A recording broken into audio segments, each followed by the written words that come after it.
Hello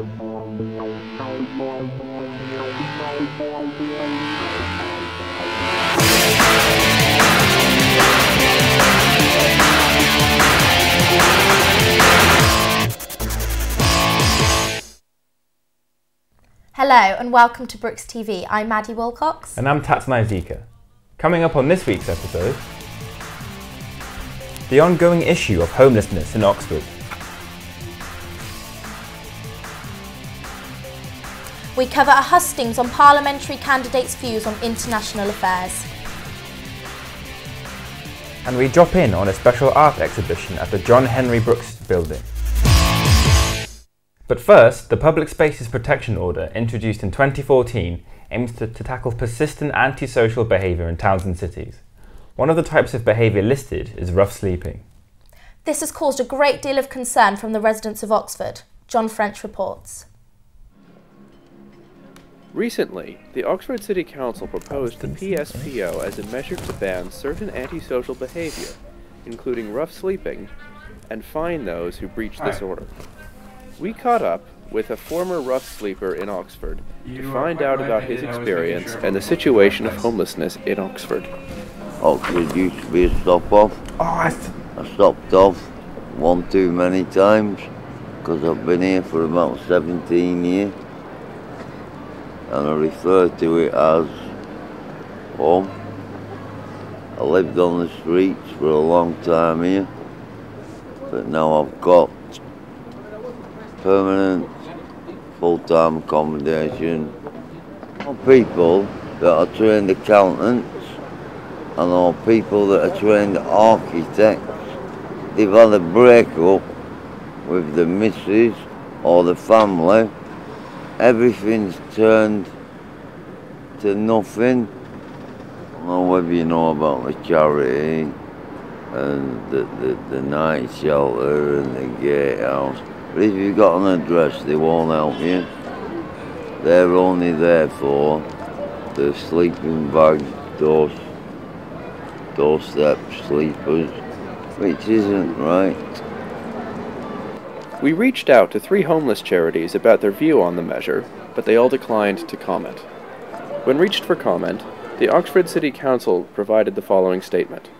Quote, "We have an excellent track record of supporting homeless people and helping them find a bed or a home.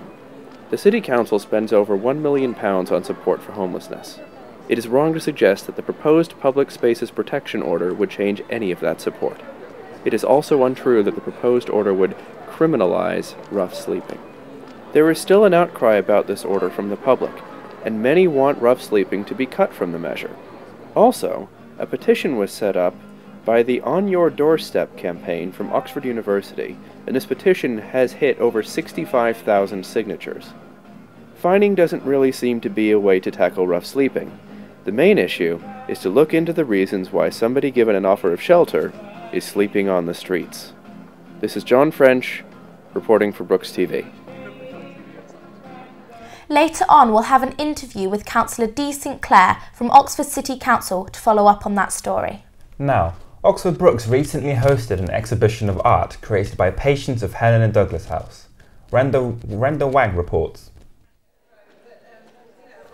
On the 21st of April, in John Henry Brookes building, there was an art exhibition named The Challenging Perseverance Through Art, which was held by the hospice Helen and Douglas House and Oxford Brookes University. The artwork being displayed has been completed by individuals, as well as collaborative pieces worked on by patients, parents, staff, and volunteers. We interviewed the main organizer, Dr. Wenda Lavender, to find out the reason and meaning for this art exhibition. I attended a conference that was organised by Douglas House Hospice in January in Oxford.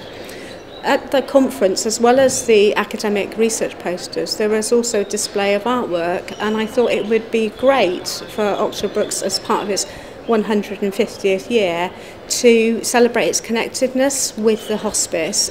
A lot of people think that hospices are exclusively about providing end-of-life care, and that's not the case. They also provide palliation of complex symptoms and also respite care, so that the young people and their families and carers who are negotiating their life-limiting condition can have opportunity for respite within the hospice setting and being provided by the hospice services.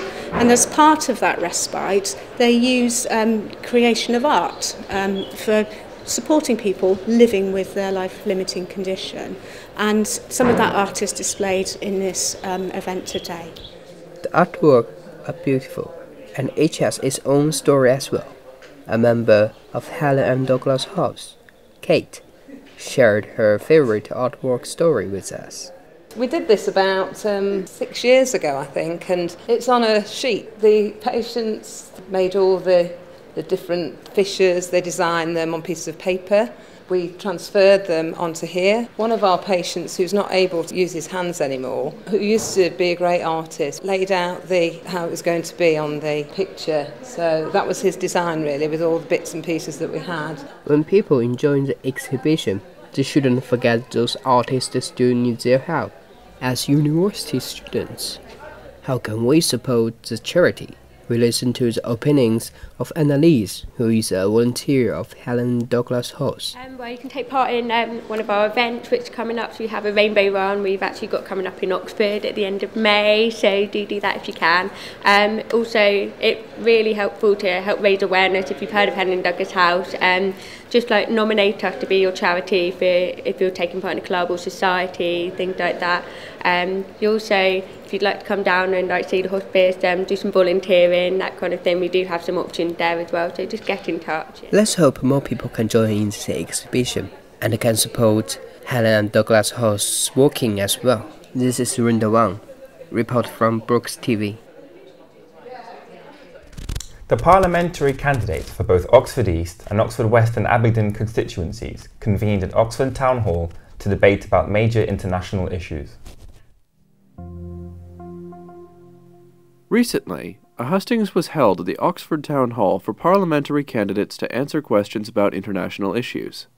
We decided to have a hustings on Britain's role in the world because there's lots of campaign groups and solidarity groups in Oxford that all wanted to do something, and so it seemed a good idea if we all came together to organise something big, and we invited all the parties to participate, and I think they all did, which was fantastic. One topic the panel discussed was the relationship between Israel and Palestine. Sorry, but I'm ashamed that Britain has not recognised Palestine as a state in its own right. And the first thing that I will do, having an iron shield protecting your country means that you get an SMS. For the people living in Gaza, their warning system was a shell landing on their roof that told them in 40 seconds' time their house would be destroyed. Since the most recent conflict, fundamentally, getting people around the table to establish a two-state solution is one of the world's most difficult challenges. Another topic that the panel discussed was the blockade of Cuba by the United States. Now, I think this country, Cuba's been vilified by the Western press. We should be doing absolutely everything we can to encourage the Americans to get on with it. There was some lively audience participation and some lively commentary from the panel as well. What happened in Africa to those is happening to us under TTIP. I think it was a really interesting event. I mean, the panel was lively, but also so was the audience, which is fantastic to see. I thought tonight went really well. It's really good to have that conversation. We only got through 5 or 6 questions. I'm a bit gutted that I didn't get to say half of what I wanted to. I think it went well. I was disappointed we couldn't get through more questions, but the only way we could have done that would have been to make the answers so brief that they wouldn't have been very meaningful. So I think we had to get that balance right, which was difficult, but we got some good questions anyway.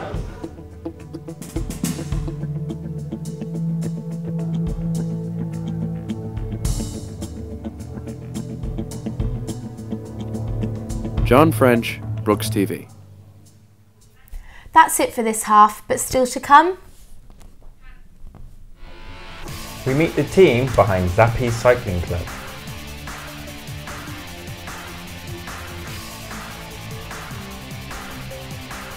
And we get some therapy puppy style.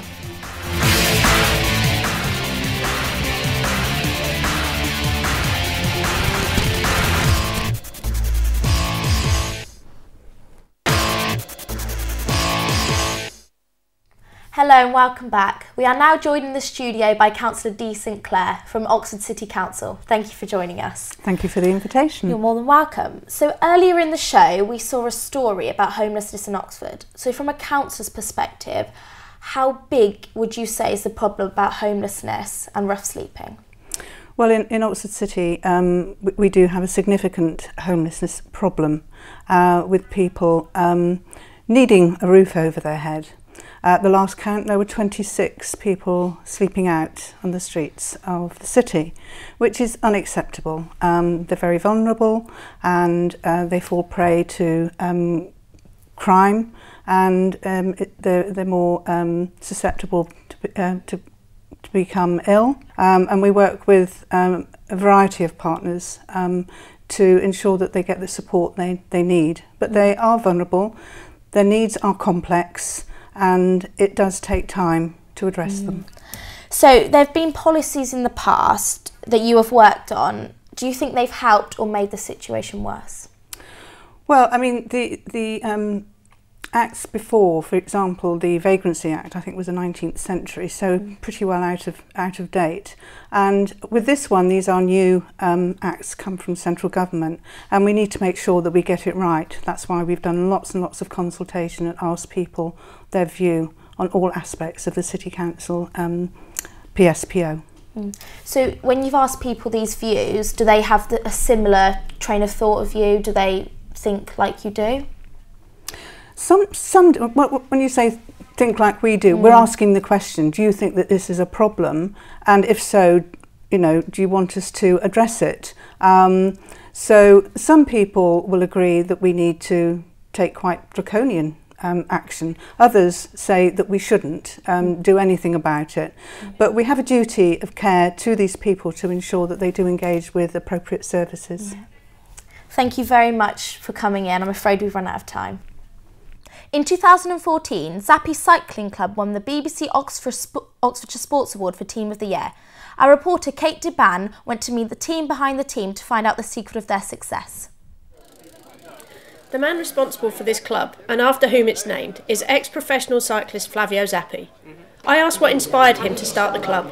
It was actually my son Daniel, who one day came into my little cafe in Walton Street in Oxford and said, why don't you make this cafe with a little bit more character? Just put some of your photo when you used to race and stuff like that. And at the time, and I thought, oh, that's a bit too big-headed and stuff, I don't want to do that. Then my dad passed away and my brother said, oh, all this stuff, take all this. So I did that and I put on the cafe, and all of a sudden there was so much interest in cycling. And very quickly, within a few months, we have 70 people sign on for the new Zappi's Cycling Club. I joined the club in 2009, and right from the get-go I felt welcomed. Despite my size, I'm a big rider. I'm not the fastest, but Flavio's embrace of everyone and their attitude towards cycling just keeps you coming back week in, week out. Consolidating the relaxed space. Over there. And then we got the medium. Tony Gray runs Zappi's Youth, which aims to take riders from the playground to the podium. So we really take the young riders from 5 years old, which is what you're seeing here, basic cycling skills, and then eventually they can develop, if they want to, into our development teams at a youth and junior age. That then goes on to the kind of semi-pro team that Flavio runs. But we're also very keen to develop girls, and we're looking at providing more girl-only sessions, which we've recently been lucky enough to get some Sport England funding for. I like it because we get to work quite hard, and also because there's quite a lot of opportunities to go and do things that you wouldn't be able to do normally if you just went to another club. Maddie is hoping to follow in the footsteps of former Zappi's riders, who are now riding professionally with the likes of Laura Trott and Sarah Story. The key is to make sure they've got least worries in the world. You know, all they've got to do is train and race. You know, they can just turn up. My job is to make sure everything goes smoothly. What we do is getting these guys ready. If they wanted to make a career of it, they can. Flavio's focus is now on developing elite riders, and he spends most of his time abroad with his under-23 team, training and racing across Europe. I think we need to go back for the celebration. You know that they have to go there and put the jersey on. You wouldn't be impressed if you saw the amount of risks I took at the very end there. No, I don't want to know anything about it. I don't want. Well, we had last year a couple of guys turning pro, and I think this year we're probably going to have two more.